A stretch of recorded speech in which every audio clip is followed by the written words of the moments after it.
Right now, a lighter schedule at the White House, but still some major moves being made in D.C. Welcome to Christy Lee's D.C. Dispatch. It is crunch time for President Trump. Time for arrest action, or many will lose hope, especially in light of the latest shocking revelations being brought by Director of National Intelligence Tulsi Gabbard.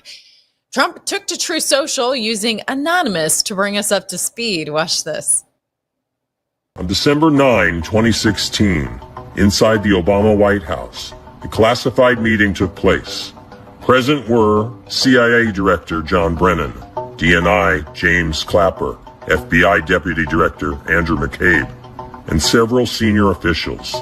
Barack Obama was there, and what they discussed would become the most coordinated political deception in U.S. history. Just days earlier, an internal intelligence community report concluded Russia had not altered the outcome of the 26th election. On December 7, DNI Clapper reaffirmed it. Quote, "Foreign adversaries did not use cyber attacks on critical infrastructure to alter the U.S. presidential election outcome." End quote. But that wasn't the story the Obama administration wanted. So after that White House meeting, Clapper's executive assistant sent out an email. The order: prepare a new intelligence assessment, one that aligned with the president's request. That's right, intelligence was politicized at the highest levels under the direction of a sitting president to frame the incoming one. They buried prior reports, they inflated the Steele dossier, they reversed conclusions, and they launched the January 6, 2017 Intelligence Community Assessment, used to trigger investigations, media hysteria, FISA warrants, and ultimately impeachment. It was a soft coup. Director of National Intelligence Tulsi Gabbard has now declassified the emails, memos, and reports. In her words, this was a treasonous conspiracy orchestrated by Barack Obama and carried out by key members of his administration. Interesting choice for President Trump to Truth Anonymous, breaking it all down, but it is a pretty good summary, so we used it. President Trump has been consistent on exposing the truth of the coup against him. Here's a flashback. Well, look, the Obama campaign spied on our campaign, and they've been caught, all right? And now let's see what happens to them. But they have been caught. They've been caught red-handed. It's probably treason. It's a horrible thing they did. It probably never happened before. At least nobody got caught doing it. But they used the intelligence agencies of our country to spy on my campaign. I think there's some spying did occur.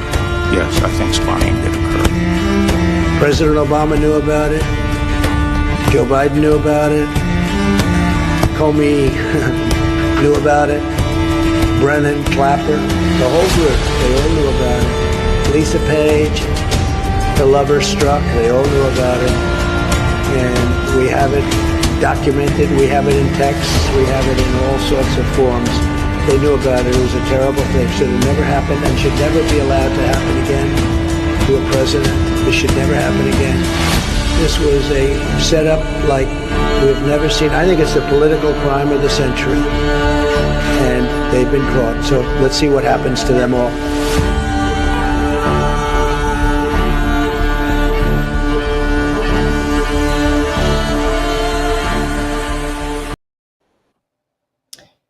That's just it. Let's see what happens to them all, right? Many are sick of hearing about the criminality of the left and are demanding action now. A little less talk and a lot more action. When Maria Bartiromo confronted DNI Gabbard on this sticking point, here's what she had to say. Accountability is essential for the future of our country, for the American people to have any sense of trust in the integrity of our democratic republic. Accountability, action, prosecution, indictments for those who are responsible for trying to steal our democracy is essential for us to make sure that this never happens to our country again. Yeah, and I want to get to that right now because I've heard talk of a criminal referral. Are you referring this in a criminal matter? we are referring all of the documents that we have uncovered to the Department of Justice and the FBI for a criminal referral. Yeah. And do you believe that we will see prosecutions? I mean, our audience wants to know where this story goes from here. Will we ever see anyone held accountable for this incredible lie on the American people? I will do all that I can, and we have whistleblowers, actually, Maria, coming forward now after we release these documents, because there are people who were around, who were working within the intelligence community at this time, who were so disgusted by what happened. We're starting to see some of them come out of the woodwork here, because they too, like you and I and the American people, want to see justice delivered. So we're going to provide everything that we have, everything that we will continue to gather to the Department of Justice for that direct intent and that direct purpose. There must be indictments, those responsible, no matter how powerful they are and were at that time, no matter who was involved in creating this treasonous conspiracy against the American people, they all must be held accountable. Yes, that is exactly what people want to hear is, all of this talk, all of this exposure does nothing if no one is held accountable, right? Lindell TV's Allison Steinberg, she's been among those hoping to see something's actually done in DC. She was going to join me and break down, hey, how can we see accountability in DC? How do you target the deep state in the deep state? But unfortunately, fortunately, Allison is running to get some word from Caroline Levitt, who has shown up and is taking some questions from reporters. So we sent her along her way to make sure that we can get our questions in. So good luck to Allison on that. She will join me back if there is time, but no worries. I have some of the material that Allison was going to discuss with me. Let's first talk about this article out of The Last Refuge. Already some are saying there's a counterattack to this effort by Department of National Intelligence Tulsi Gabbard. And the headline reads here, counterattack, new intelligence authorization seeks to curb power of DNI. And it's a response from Chairman Tom Cotton and the Senate Select Committee to the action of DNI Tulsi Gabbard. And it's framed as it was intended to be a lean organization, Tom Cotton says, ODNI, to align America's intelligence resources and authorities, not the overstaffed and bureaucratic behemoth that it is today. My bill will return ODNI to its original size, scope, and mission. So he's not opposing her directly, but indirectly, when you put something like this forward, it's basically prohibiting DNI to investigate or generate their own intelligence. So you could say, here's another effort by the deep state to kind of hamper what she is trying to do, because she's come out with some very strong words on this. And not only for the big guys, of course, we want to see President Obama, James Comey, Brennan. We want to see those big names go down. But as Maria Bartiromo discussed in her interview with Tulsi Gabbard, there is so much corruption. I mean, the tentacles of this go wide and deep, right? It's the black robe wearing people. It's the people that knew, the lower level people that knew and did nothing. And so she was asked, Tulsi Gabbard was asked about this directly too. I mean, this is deep and wide. We had special counsels that would have had access to some of this information, Tulsi, but they did nothing with it. So what can we expect as far as at least going after these? Because already you're hearing, well, thanks to Trump in his victory of him having total immunity. Well, now President Obama can use this as a defense. He had total immunity in his actions, which were treasonous, essentially, right? But she was after, what about all of the people? There's so many people involved in this. We need to at least, let's start with them, right? And here's what Tulsi had to say. You just outlined the implications and the effects of what actually occurred, and I think you're really putting into a clear picture what we are referring to when we refer to the deep state. It is very far-reaching. These are people who are intent on undermining the will of the American people and trying to ultimately put themselves above our democracy. And this is why it's so important that we continue down this path. We continue to stay very focused. I question the same things that you're asking here. I don't know how it is. Yes, I put my team on this. We've been working on this over the last few months. I've been in this role as Director of National Intelligence for just about 6 months. I don't know what excuse there is for those who supposedly investigated this previously, whether it was Durham or others, that they were not able to put together the dots and ultimately show the truth to the American people. Let me just be petty for a second. I just love her look. Every time she comes up on screen, I'm like, oh, she's like an X-Men. She's like that character Rogue, you know? Tulsi Gabbard. My gut tells me that she is one of the good guys and that she's really serious about getting accountability for this, but that she is up against even people that we think we can trust that could be stabbing her in the back or impeding her efforts on this.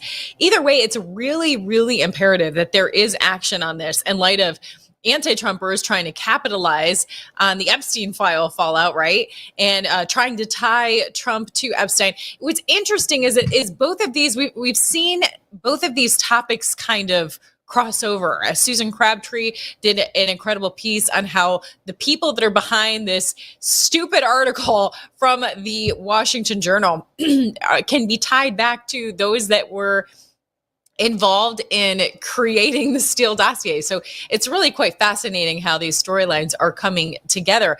Well, now you have Steve Bannon. He is saying that this letter, this phony birthday letter that was reported in the Washington Journal, that it is Rupert Murdoch that is behind all of this. He is the reason this was put out, and in an effort to defame Trump, which now, of course, we all know Trump is saying that this was defamation. He's intending to sue Murdoch and his companies over this. But he's saying it was all Murdoch. And, you know, side note, since we're talking about Steve Bannon, we know that Bannon has all of these like 15, 16 hours of Jeffrey Epstein video. He needs to just release that footage. Come on already. I mean, early next year. I mean, what could possibly be the reason for holding on to it that long after holding on to it this long already, right? I think that would be helpful, Mr. Steve Bannon, if you just started releasing some of that footage. But anyways, back to this topic of the Murdochs behind this effort to tie Trump in with Epstein. It's interesting because Tucker Carlson was doing an interview, and he said that it was the Murdochs that wanted him to run against Trump. Like, this is the level of hatred they have against President Trump, that they were trying in any way to sabotage President Trump, and it's just continuing. So let's take a look at this flashback of Tucker breaking this down. There's no one who hates Trump more than the Murdochs. I got fired in April of 2023. In May of 2023, they asked me to run for president against Trump and said they would back me. Obviously, I'm not running for any, I would never get elected anyway. Plus, I like Trump. I mean, that's the funny thing is I actually genuinely, I get frustrated. I'm frustrated now. So hold on. I'm sorry. Trump. You just said that, and they asked you to run for president against Trump, the Murdochs. Yeah. Lachlan Murdoch said, you should run for president. We'll back you. The whole thing, the whole Fox News apparatus. And not just Fox, but, Wall Street Journal. All of their Post, papers, Times everything. London. Absolutely, yeah, we'll back you. And that came right from... You should do that. I was already gone. They'd already canceled my show. I was still under contract, but they canceled my show. You should run. We support you. You should run. We want to stop Trump. Yeah, well, he was running. There you go.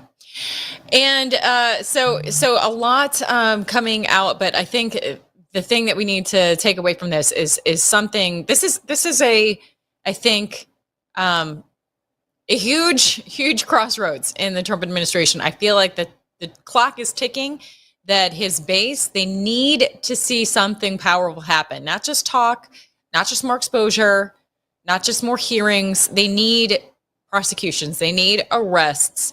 And that would really renew the trust that was kind of shaken when the Epstein file ended up being a fallout, being a flop, right?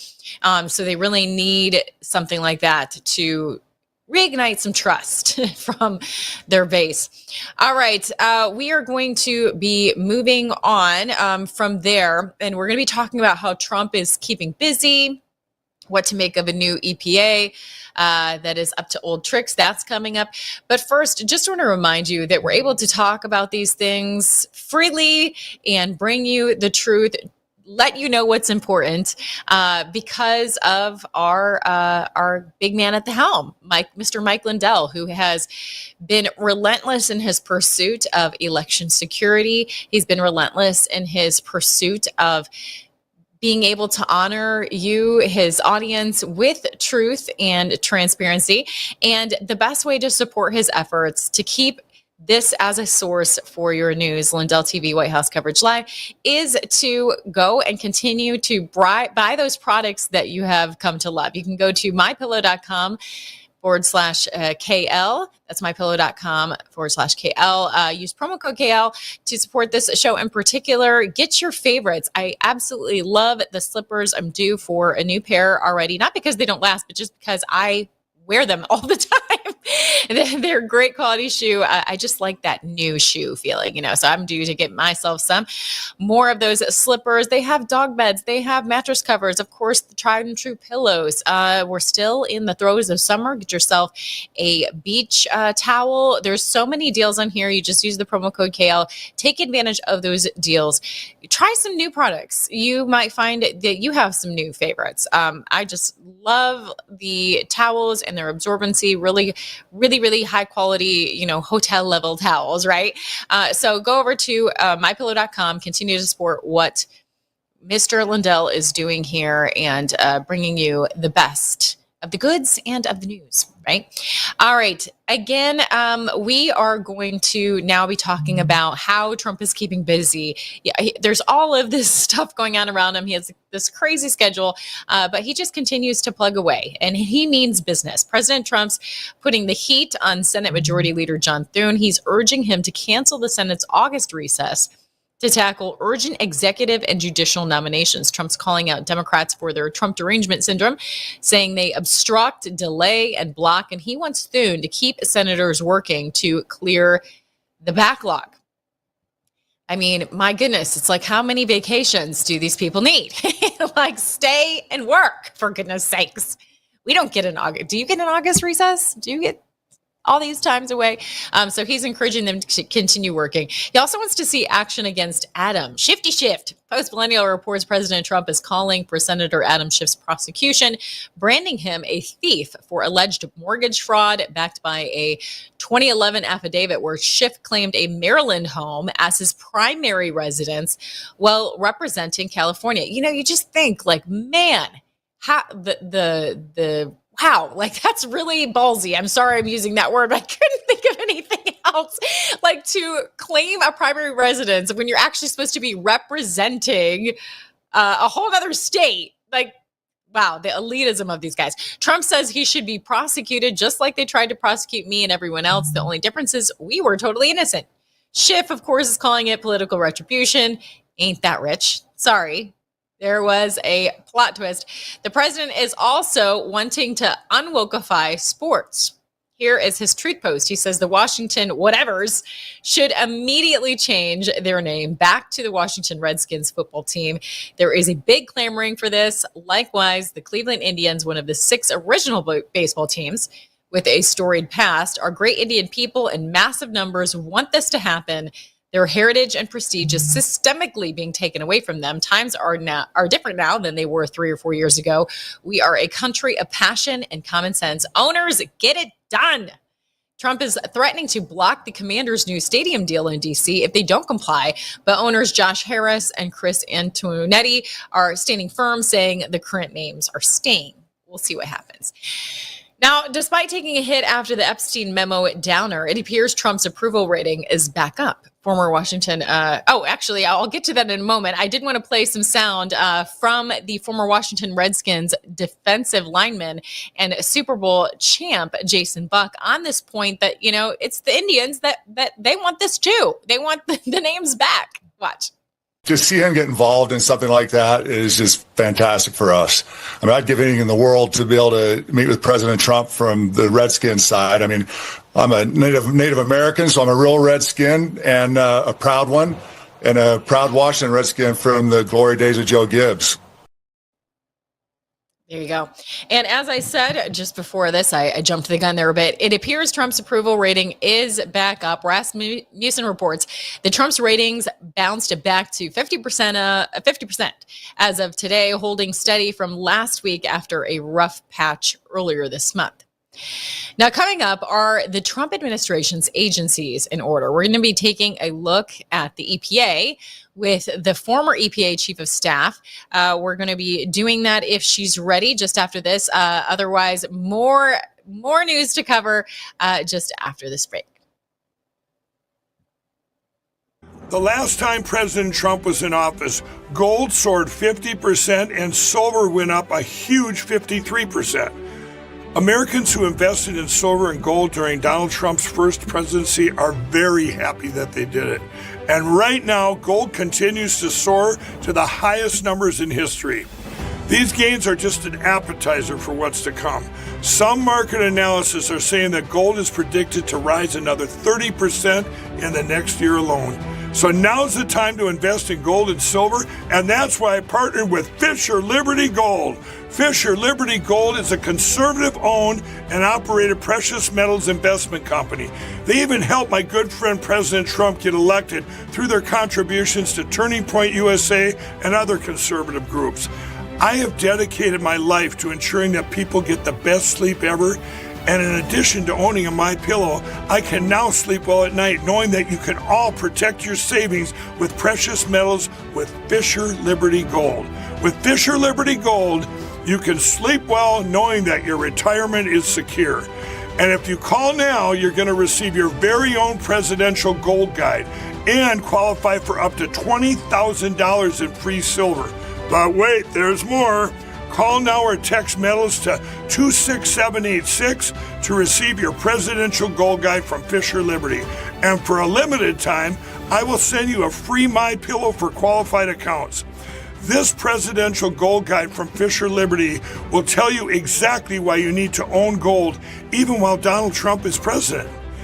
And just by calling in, you get a free MyPillow for a limited time for qualified accounts and up to $20,000 in free silver. So don't wait.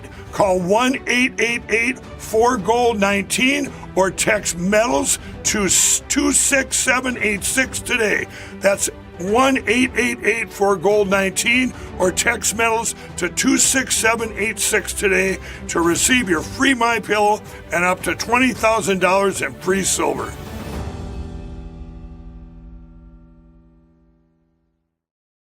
Friends, we all know the truth. Big Pharma and the federal bureaucracy have made a mess of healthcare in this country, and boy, that's an understatement. President Trump signed an executive order to bring prices down, and that's a great step. But we know that real change takes time. There's one pharmacy that is already stepping up. I want to tell you about All Family Pharmacy. They're not waiting. They're taking action now with a summer sale that gives you the power to take control of your health. Right now, through the end of June, you get 20% off site-wide, no insurance required. Did you hear that? 20% off, site-wide, no insurance required. They work with licensed doctors in all 50 states, and they ship fast, straight to your door. Whether it's ivermectin, hydroxychloroquine, methylene blue, antibiotics, emergency kits, or your daily prescriptions, this is a time to stock up. If you believe in medical freedom, if you're tired of waiting for someone else to fix things, do what I do. Take action. Go to allfamilypharmacy.com/Lindell and use promo code Lindell20, Lindell 20 for 20% off your entire order. That's allfamilypharmacy.com Lindell. Promo code Lindell20. Let's protect our families, defend our freedom, and make America healthy again together.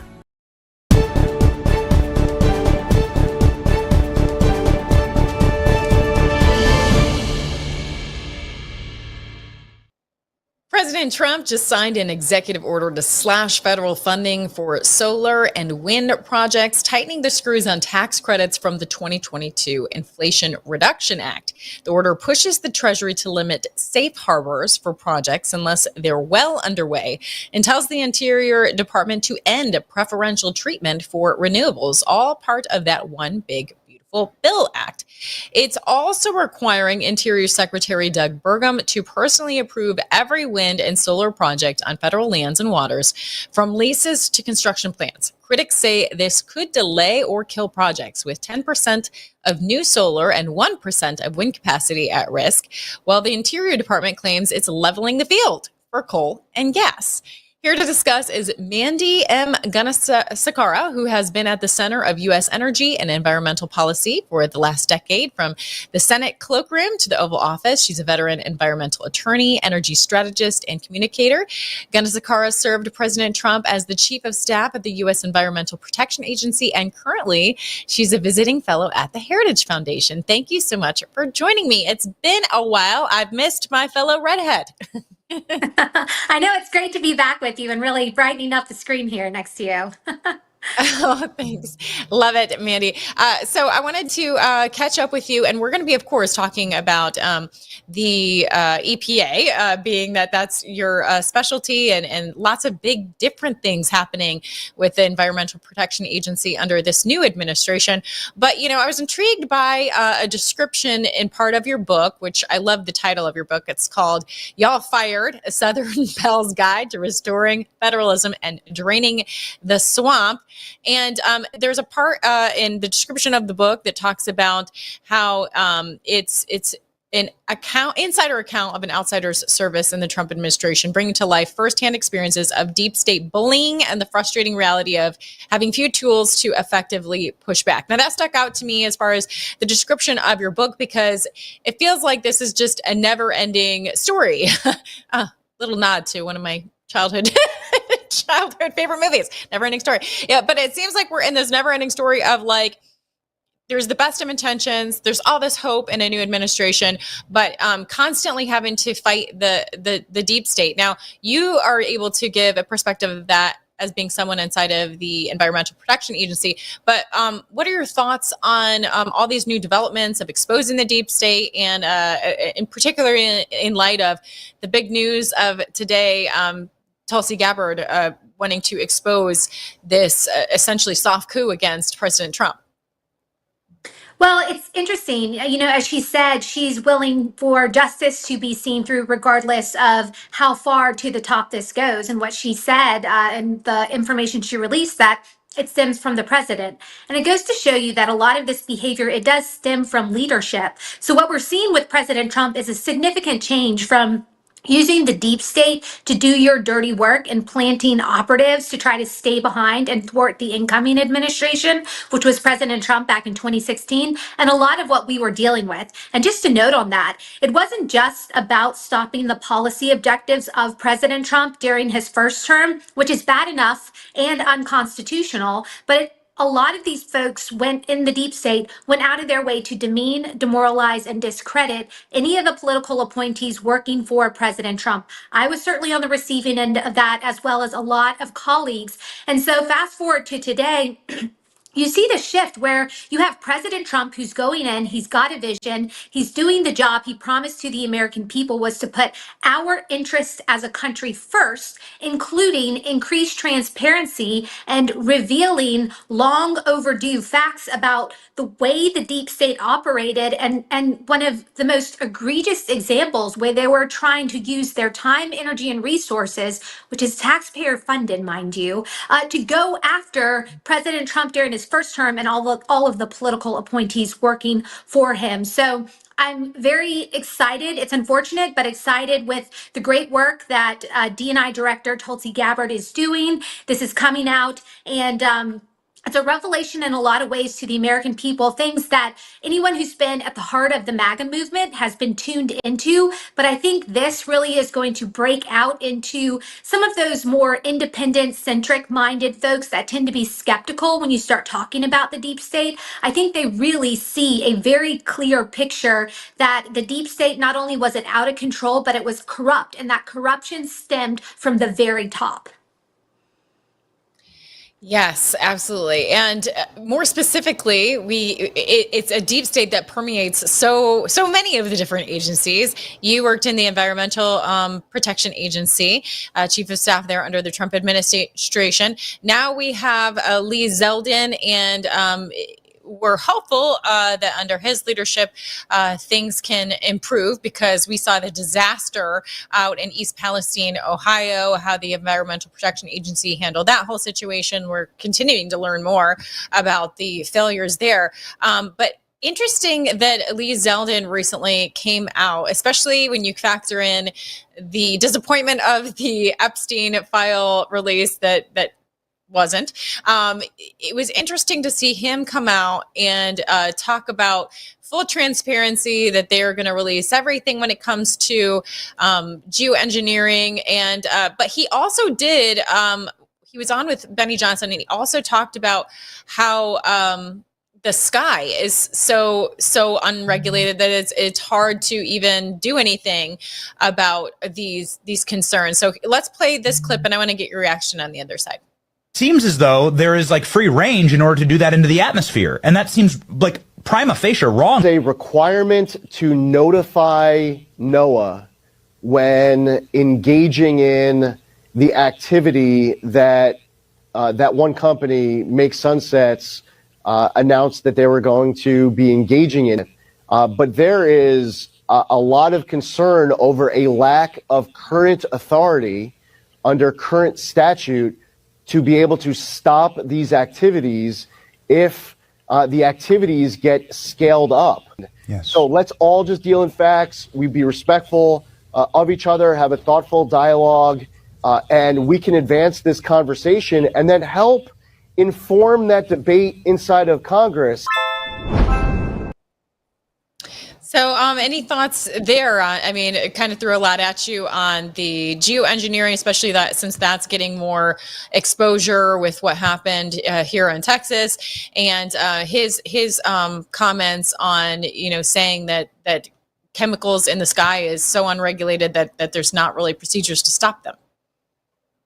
Yeah, I think, first of all, Administrator Zeldin and his team are doing a fantastic job. And EPA is really the tip of the spear when it comes to resetting the economic policy, which is so important across the board, and cutting red tape, doing away with those added taxes that ultimately trickle down to we, the consumers, in a lot of different ways. But specifically to this issue, I mean, it was spoken like a true congressman, or a true former congressman, that he wants to not only inform the public, but inform the policymakers. And there's a lot of questions out there. The high skies are very similar to international seas, where there's not a lot of clear jurisdiction.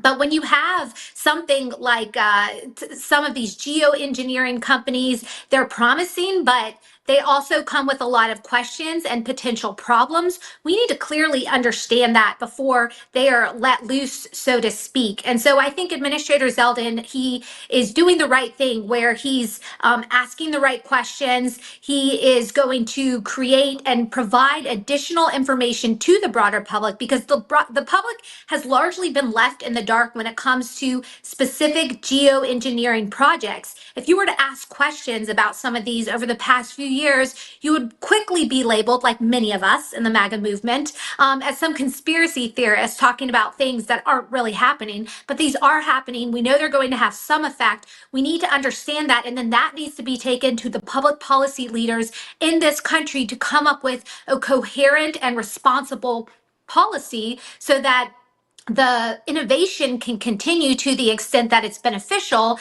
but that there are clear guardrails so it doesn't get out of control, and it doesn't create more problems than good in the long run. Now, we've been talking about the chemicals in the sky. we have this whole movement, Make America Healthy Again, under Robert F. Kennedy Jr. And one of the things that he had been promising to address is toxic levels of fluoride in our water. And so I wanted, when I saw that the EPA, Children's Health Defense, put out an article saying that the DOJ was going to have the EPA appeal the ruling to take fluoride out of the water, that's extremely confusing. I'm like, are these agencies just not all on the same page, not communicated? Because this was what many of Trump's base were happy about, a promise made and a promise fulfilled that they would get the toxic levels of fluoride out of our water. And then you have a Trump administration agency, the EPA, then appealing that decision, essentially advocating for keeping toxic levels of fluoride in the water. So this is above my pay grade. Is there any insight you can give me on those developments?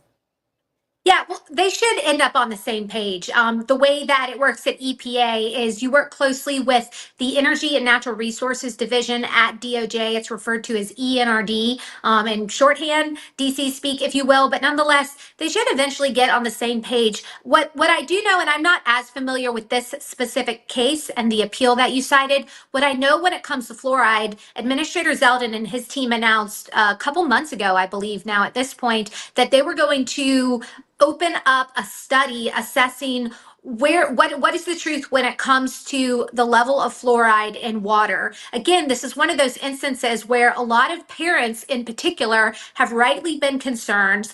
They've raised the alarm, but they've been met with dismissal, disdain, or again, that label as a conspiracy theorist. Administrator Zeldin is saying, hold up here, let's take a look at this, which is reflective across the administration. We're seeing a lot of this play out at Health and Human Services with Secretary Kennedy and his MAHA team that's over there. But back to EPA. Administrator Zeldin, he wants to look into this, and I know that he commissioned a study. Again, this hasn't been looked into by some of the experts that are still at EPA, the good ones, to look into what are the actual implications, and if there is a safe level, what is that safe level? And so I know that his team is busy doing that, and they will make a final decision, something that can stand the test of time and any potential any challenges via the various legal processes. All right, so maybe don't lose our heads just yet and allow that time to work that out. For those just tuning in, I'm speaking to Mandy Gunasakara, and she is the author of an amazing book, Y'all Fired, A Southern Belle's Guide to Restoring Federalism and Draining the Swamp, something that we all care about. We kind of glossed over the first articles, so I want to circle back to those, not to sound like Jen Psaki, but I want to circle back to She's a redhead. I know. Shoot, another redhead, but she's not in our redhead club. I wanted to talk about these efforts to spearhead, be excited about the former cool energy makers, gas and coal, as opposed to these wind turbines and solar.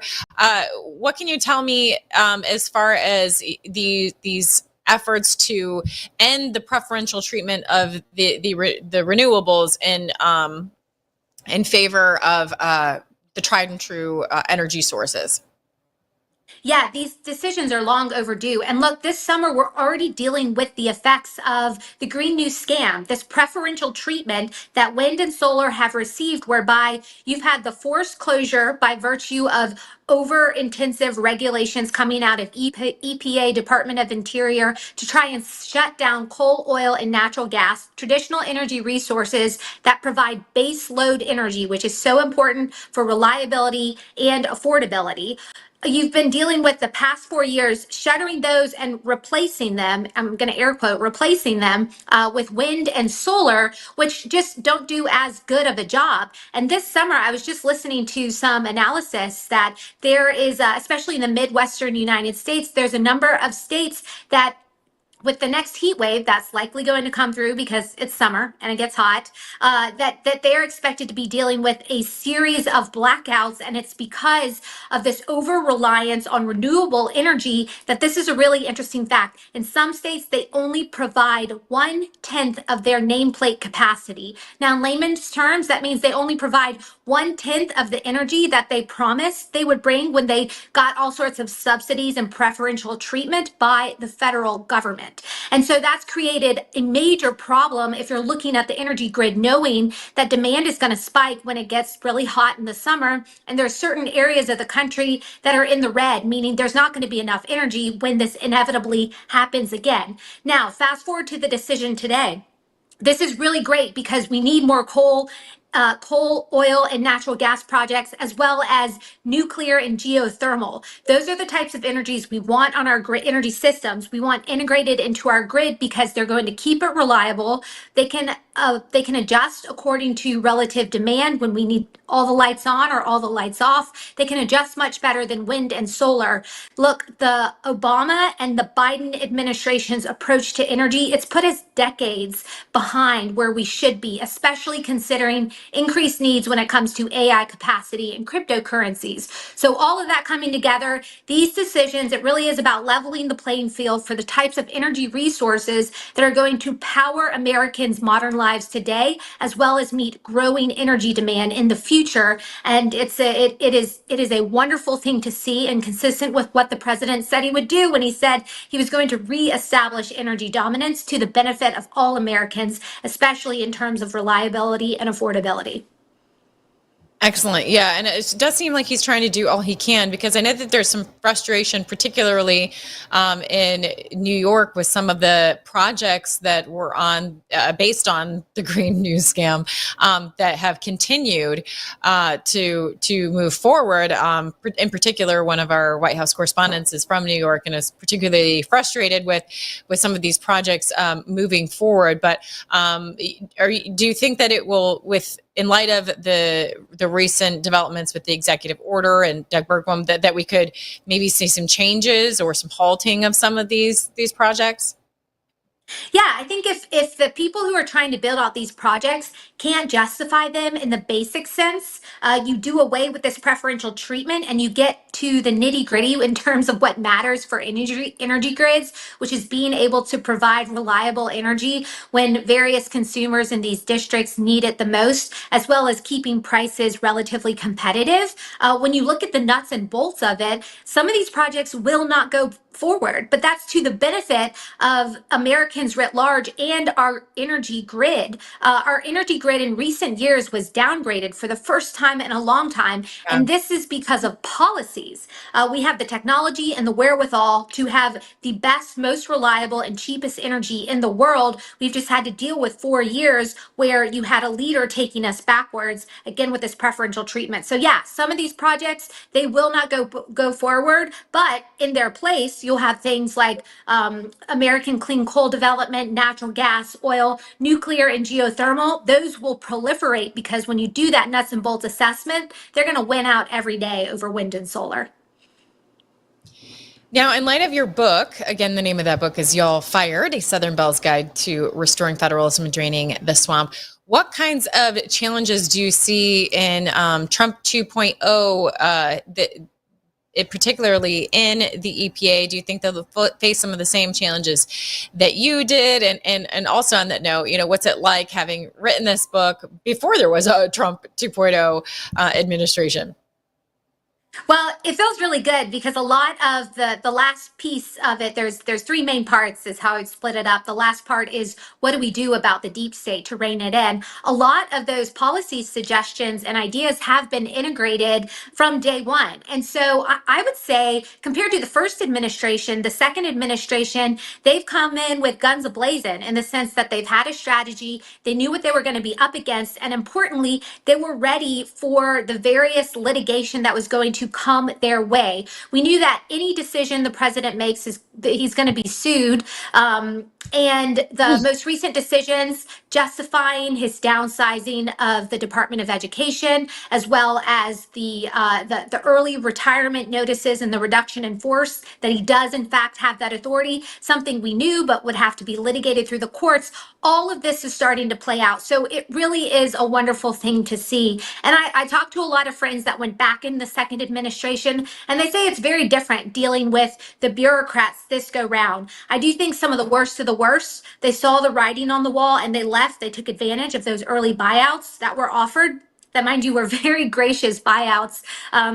That most people are not afforded, but nonetheless, some of the worst of the worst left. And then the ones that have stayed, they recognize they are in a world, a totally different world, where even they as a federal bureaucrat could be held accountable and lose their job or be shifted elsewhere because President Trump has been willing to embrace the employment authorities he has by virtue of being the executive of the United States of America, and then designating and delegating that responsibility to his key cabinet officials. So this administration has been going gangbusters in terms of reining in the federal workforce, reestablishing accountability, and ensuring that it is a civil service that follows the direction of the president by virtue of, given to him by virtue of the majority voters in this country, the way it's supposed to work, instead of actively working against him. Now, there are still a few people trying to work against the folks who are in the administration, but they've been around the block a time or two before, and so they know how to better deal with it, number one. And number two,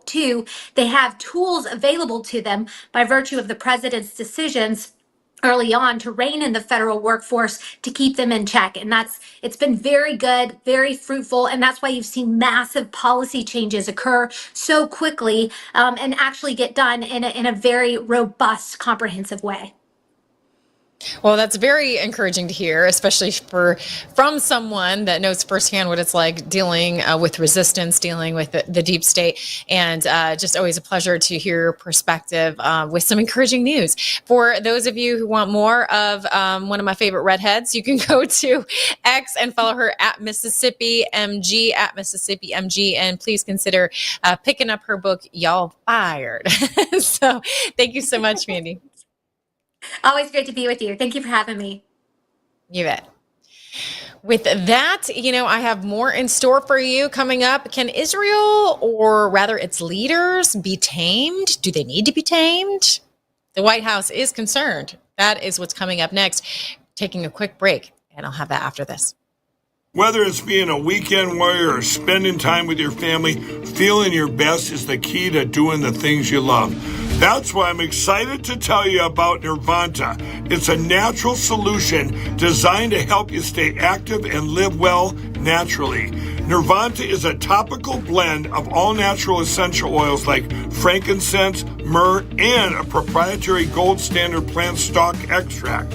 It's perfect for your hands, feet, knees, back, or anywhere else that needs a little extra care. Use Nirvanta proactively as part of your daily maintenance routine, and you're guaranteed you're going to feel the difference. Simply massage Nirvanta in for at least 60 seconds, 2 to 3 times a day to get the best results. And if you're not completely satisfied, you get your money back. No questions asked. There's simply no risk and no reason not to try Nirvanta today. Right now, you get 15% off with code Lindell exclusively at nirvantahealth.com. So stop reaching out for that medicine cabinet. Get Nirvanta instead and experience the difference. Go to nirvantahealth.com.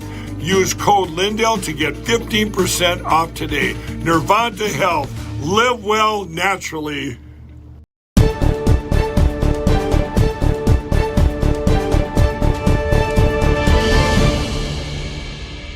Welcome back to DC Dispatch. Tensions are high in the White House. According to Times of Israel, U.S. officials are calling Israeli Prime Minister Benjamin Netanyahu a madman for his recent strikes on Syrian troops in Damascus buildings, saying he bombs everything all the time and risks derailing Trump's peace efforts.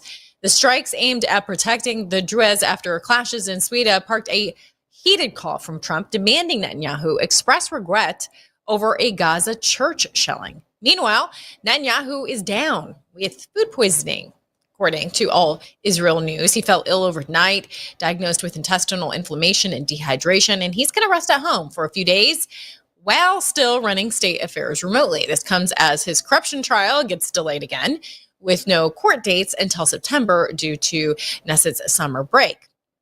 Now, Twitchy's reporting Alexandria Ocasio-Cortez is taking heat from her own base for voting against Marjorie Taylor Greene's amendment to cut $500 million in military aid for Israel's Iron Dome, with critics like Rami El-Gandor blasting, "A country perpetrating a genocide deserves $0." AOC defended her vote, saying the amendment didn't stop offensive weapons to Gaza, but her office got vandalized with "AOC funds genocide" graffiti. Anyway, the left, they just continue to eat their own, right? But what is Israel doing? According to Times of Israel, U.S. Ambassador Mike Huckabee is threatening to declare Israel unwelcoming to Christians, accusing the Interior Ministry of blocking visas for evangelical groups like the Baptist Conference and Christian Missionary Alliance, saying, "We feel we are being treated as adversaries." Huckabee warning now of retaliatory visa restrictions for Israelis and urged Americans to rethink donations and travel, while Israel's Moshe Arbel pushed back, claiming his office handled requests swiftly. All this after a questionable attack on a church in Gaza. Pillar reports Cardinal Pierbattista Pizzaballa, the Latin Patriarch of Jerusalem, is questioning Israel's claim that a tank strike on the Holy Family Church, Gaza's only Catholic parish, was a mistake, with sources suggesting it might have been retaliation for Christian leaders condemning settler attacks in the West Bank. The July 17th strike killed 3, injured several, including parish priest Friar Gabriel Romanelli, and it left the church damaged, prompting Pizzaballa to vow, "We will never leave them alone."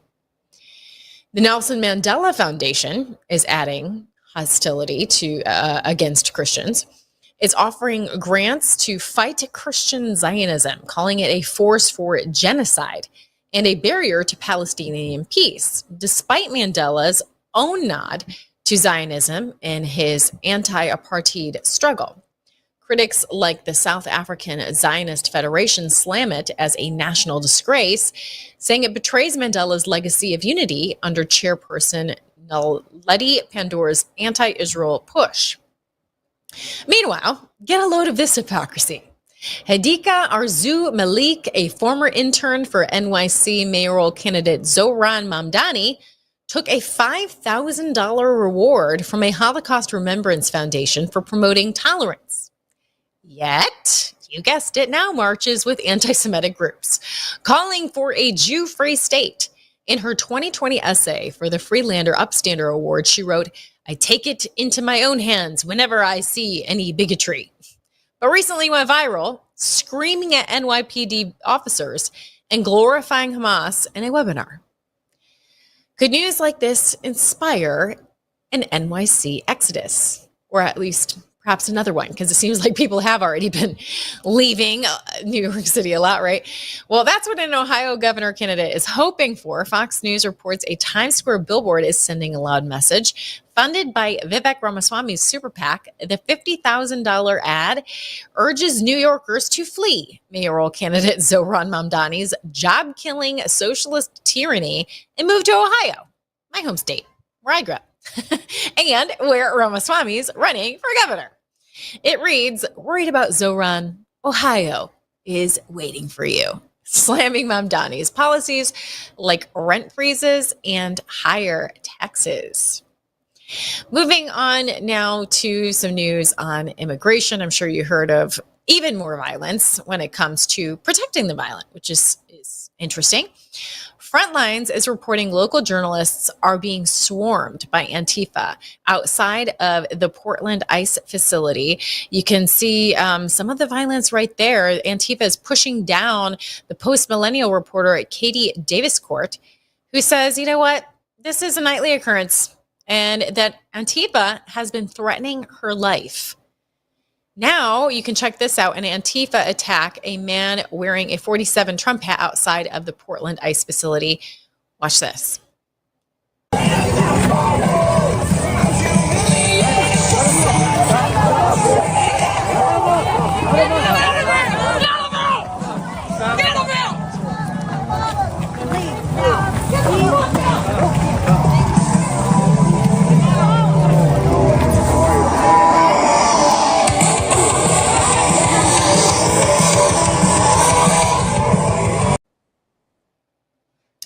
Remember when we were told that what we're seeing isn't real, that Antifa is just an idea?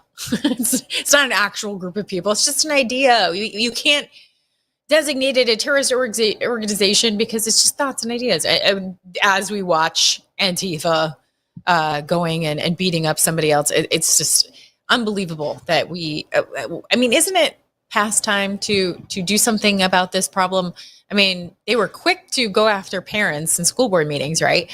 And designate them terrorists, but we're still having to watch violence from all these people dressed in black and covered in masks, of course.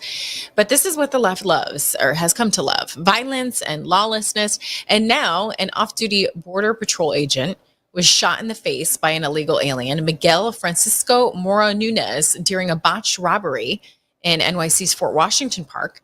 But the agent, he fought back, wounding the attacker. Nunez, a Dominican national with prior felony arrests and a deportation order, entered the U.S. in 2023 under Biden's policies and was wanted for kidnapping and weapons charges. The agent is recovering after surgery. But again, I mean, this person would not have even been here to commit this violence if we had done a better job at securing our border in the previous administration, right? Here is what Kristi Noem had to say about all of this that went down. Yesterday, we learned the suspect, Miguel Francisco Mora Nunez, was once deported and then re-entered the country illegally through the Arizona border sector. Can you explain how and why that was able to happen? Well, if you look at what happened during the Biden administration, which is when he entered this country, was that basically anyone who crossed the border was granted an asylum and given a notice to appear in court, and he never did. Never showed up, of course, which was happened with millions of individuals who came into our country. And that's the task that we now have under the Trump administration, is cleaning up the ramifications of that invasion of our country. Remember, people came to this country through an open border and those policies that were terrorists, suspected terrorists, people who were violent criminals from across the world, individuals who were emptied out of prisons and mental institutions, and they came to this country, and Joe Biden and his administration just opened the door and let them flood in. The individuals that perpetuated this crime and violence against our law enforcement officer on Saturday night and his friend were two of those exact same type of individuals that crossed the border under those policies. They shouldn't have been here. They had been arrested in the past and released again. I'm thankful we have a president now who's not going to allow that to happen anymore. Yes, we are. It's too bad that another violent act had happened before we could get a handle on this. All right, we are nearing the end of DC Dispatch. I want to make sure that we take a quick peek at what's happening in the market.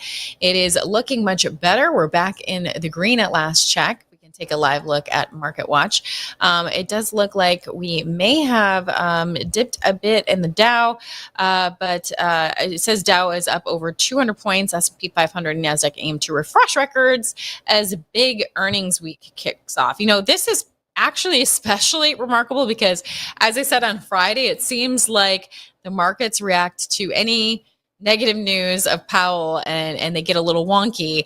But the latest there is that Jerome Powell has been referred to the DOJ for criminal charges for perjury related to that $2.5 billion renovation to the Federal Reserve Building. Representative Luna is alleging Powell falsely downplayed the project, $600 million cost increase, and denied luxury features like a VIP dining room and rooftop garden. So the allegation is perjury. He's been referred to the DOJ for criminal charges. And this pairs nicely with some other breaking news that came out that, Treasury Secretary Scott Besant is demanding a thorough review of the entire Federal Reserve System. So some are wondering, is something huge afoot? Is Trump going to really push forward an audit of the Federal Reserve? Are we really going to be able to get rid of the central market anytime soon? Time will tell. But now's also a good time that if you don't like those big moves in the market, that you do have another option. You can go to MikeLindellGold.com, and get yourself some precious metals to balance out your portfolio. That is one of those tangible assets that doesn't react the same way as the market, so it can really hedge against whatever the market is doing, and it is tried and true investment there. So go to MikeLindellGold.com. You're helping your portfolio. You're also supporting this programming as well when you support Mike Lindell Gold.